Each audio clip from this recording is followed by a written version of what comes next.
Thank you. So this is my first time meeting you. And how's it going here today? It's great. Feeling some resonance with it? Very much so. Did your question evolve since you wrote it on the page? Just a little bit. Because, of course, we're all getting the messages to our personal questions. Yes. Just by hearing this all. Yes. So before it started, I thought, well, I could ask about if I'm doing the work to fulfill my life purpose, to be of service. Am I moving forward in that?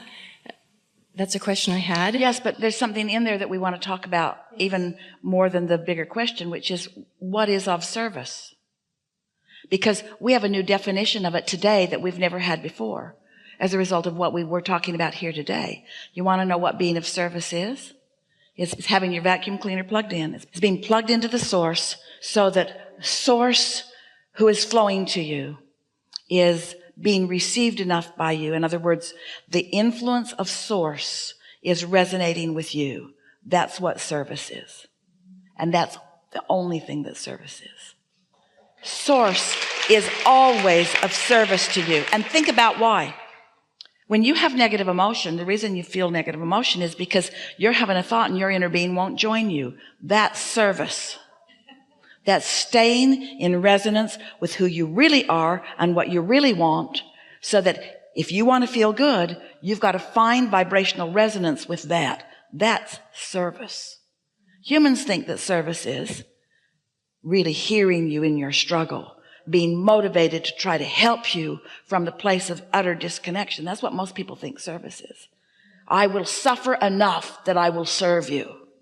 We say, no, you won't. You'll just suffer and need more service from somebody who's still in alignment. So that's what that question was about. Yeah. And the career that I am in is of service. So that's kind of, I wanted to just get that out and throw it away. I wondered if you had a message from me. Don't throw anything away. Oh, I mean, not throw away. That's a little strong to say. What do you mean, that way. Meaning that I guess I know I'm living my purpose. I know that I'm of service. So I don't have to contemplate that anymore. I really do know that. I know that. So now, I'm manifesting that. Yeah. Yeah. It's really fun when you know it even before you manifest it. That's when this really starts going and blowing for you. When you know you're hooked in, and even though there's not a manifestation that's happening right now, this red hot minute, you still know. Esther loves manifestations. You all do. But you got to love what it feels like on your way to one too. That feeling of anticipation, that feeling of absolute knowing with no evidence. Oh, that's the best there is. That feeling of absolute knowing and no evidence. And people say, why are you so happy? And you say, I can't explain it to you. Good things are coming to me. How do you know? I just know. Well, you're dumb. I know. And I don't care. I don't need evidence. I don't need tangible evidence. I've got vibrational evidence. I've got emotional evidence. I feel high and happy. Why? I don't know. Because good things are coming, because I'm in alignment. Yeah. And like most people, I go in and out of that. As a whole, I know I've done a lot of work, and well, that's what you're wanting to sharpen up here. That's what mastery is.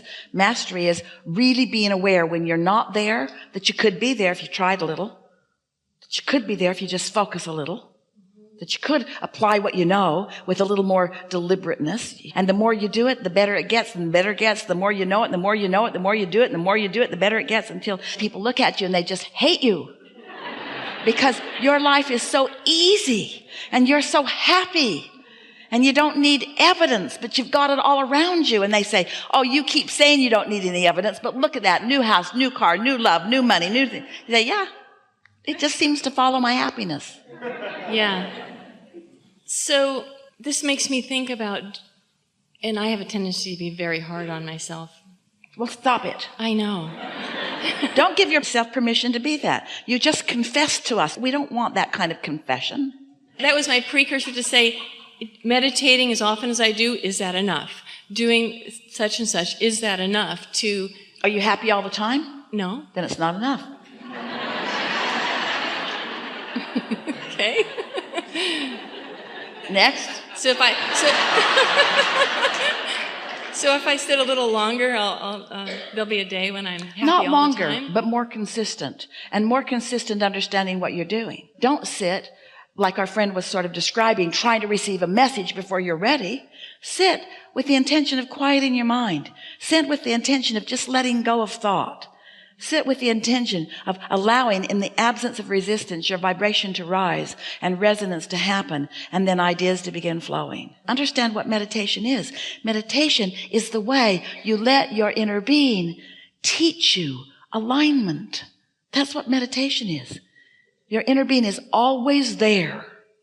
And you're not always there. But when you meditate, you could always be there. So my ultimate question was, is there any message for me personally? Meditate. Meditate.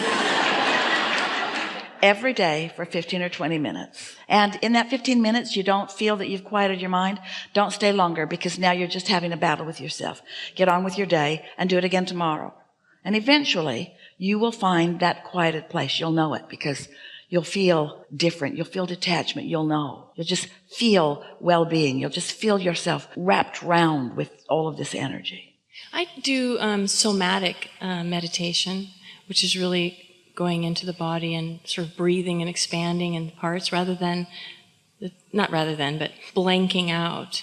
Well, the reason that we encourage the releasing of thought is because your inner being knows exactly where you are in relationship to everything and will offer the influence to your body. Sometimes people get so involved in meditative processes that their minds are so active they never really accomplish alignment with their inner being. They just accomplish alignment with the book they're reading. We want you to accomplish alignment with your source, who's real time in real now, offering you whatever you're asking for. Whatever you're asking for in your vortex, whatever your cells are asking for in your vortex. So I've unconsciously pulled in the life that I have today, which is, 56, no children. Unconsciously? Well, because if in the fact that we manifest what we truly want.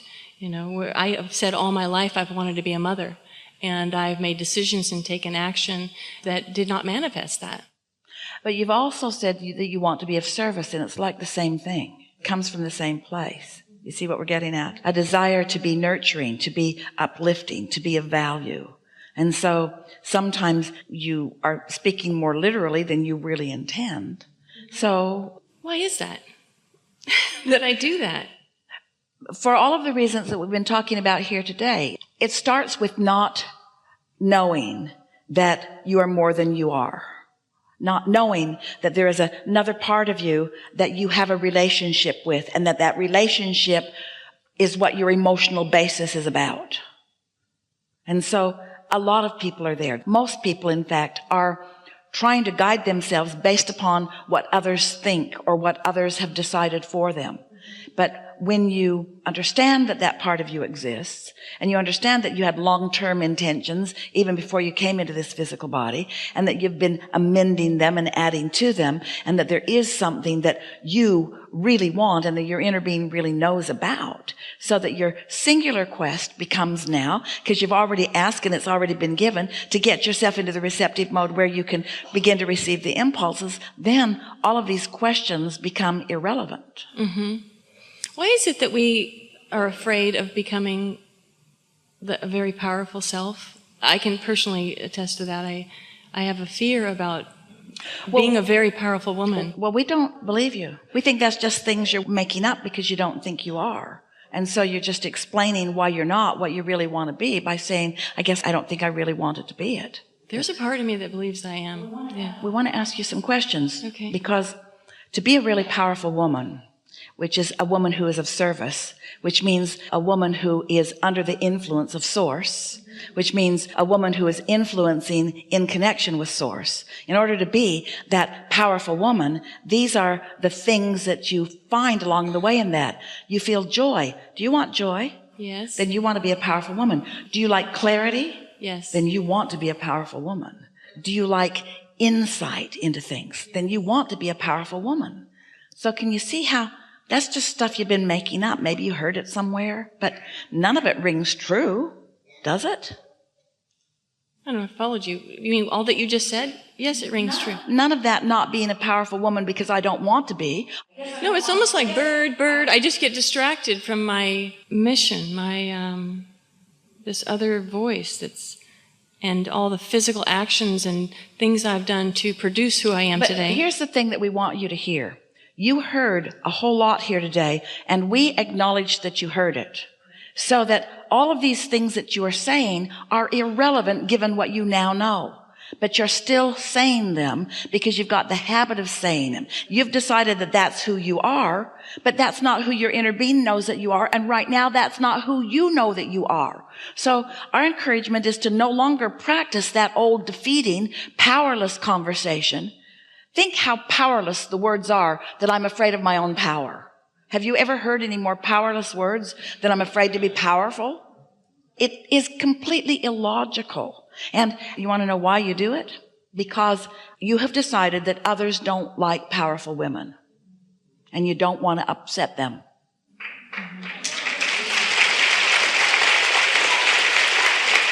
And that's because you and almost everybody else, you're catering to what they think instead of to what you think. You're not keenly aware of your guidance system. And so you're not listening for your guidance system. And that's why you call it unconscious. You see. Yeah.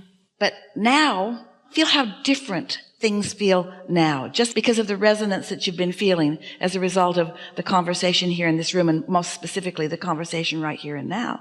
You are a powerful woman. When you think otherwise, you've unplugged your vacuum. You've disconnected. And then that feeling of powerlessness is your indication that you're right now out of your power. Well, of course, if you keep making your definitions of who you are when you're not in your power, you could come to the conclusion that I'm not powerful. But that's not even true of you, because often you connect and you know that you are in your power, in your influence, in your energy, you see. So we say often, in fact, we feel it so strong that Esther often translates it as shouting, "Stop it! Stop arguing for your limitations," because we felt you come with us and then you repeated an old thing that you don't even right now feel. It's just something that you're used to saying. We don't know where you're getting your gratification from that, because really, do you know anybody? Have you ever entered a conversation, you're meeting someone new, and you sit down and they say, "How are you?" And you say, "I'm good, but I'm powerless." I don't know why. I've just never let myself have my power. I thought it was meaningful to our relationship, because have you ever said that to anyone? Or can you imagine someone saying that to you? If someone said to you, so you're sitting over lunch and you look across the table and you say, "What's up?" And they say, "I feel powerless." What would your impulse be? "I feel powerless." Wouldn't you want to say, "Well, you're not powerless. You might be pinching it off, but you're not powerless"? Would you say, "Oh, good, I'm powerless too"? Let's join groups. Because if we get enough powerless people together, we'll have power. If we can find enough of us that are disconnected from source energy, we'll join together in groups and we'll have the power. Yeah, you'll have the power for mediocrity. You'll have the power for yucky things that don't feel good. You'll have the power for dismal conversations and miserable life experience. But that's not power. Power is joy. Power is love. Power is appreciation. Power is knowing. Power is clarity. Power is the universal energy that creates worlds flowing through your fingertips. So you say, "I'd like some of that." And the universe says, "There you go." And you say, "I did that because I have power." Yeah. Anything you want. And so what you're getting on a daily basis is just how much power you think you have. How much that you're allowing yourself to have. Sometimes you don't allow it because other people have told you you're not worthy. Sometimes you don't allow it because you yourself don't, or you feel like you're not prepared. You make up all kinds of reasons for not knowing that you can have it if you want. But if you could just catch the spirit of being ready to be ready to be ready, and that it will just continue to unfold in pleasing ways for you, and that no one is keeping score except you, and your scorekeeping is not good for you. Just keep score of how happy you are and watch what happens. I was way happier today than I was yesterday. Ooh, I had so many happy moments today. Start keeping track of things that really feel happy, the moments of true happiness, and then